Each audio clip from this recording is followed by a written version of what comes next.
Tout à fait.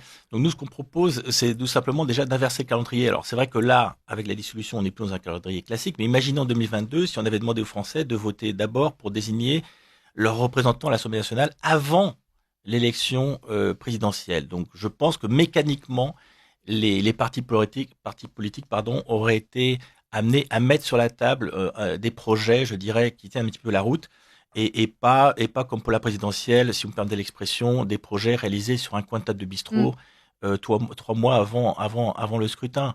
Avant le scrutin, on parlait d'Emmanuel Macron. Mais pourquoi? Quels sont les péchés originels d'Emmanuel Macron? Déjà, je doute sur la sincérité de son patriotisme. Je pense que les circonstances l'ont amené à parler de souveraineté, mais je l'entends jamais parler de patrie, la nation, de faire corps avec son pays. Et puis l'autre péché originel, c'est qu'il n'y a pas de projet. Regardez il a dit déjà, il avait dit pendant la campagne qu'un projet ça ne servait à rien, et puis il a été obligé d'en faire un, bien évidemment. Hein, mais il en a fait un quelques mois avant le premier tour en 2017, et je vous invite à le regarder. Il est toujours disponible sur Internet. C'est 17 pages, essentiellement des photos de lui. Mm. Comment voulez-vous que ça marche?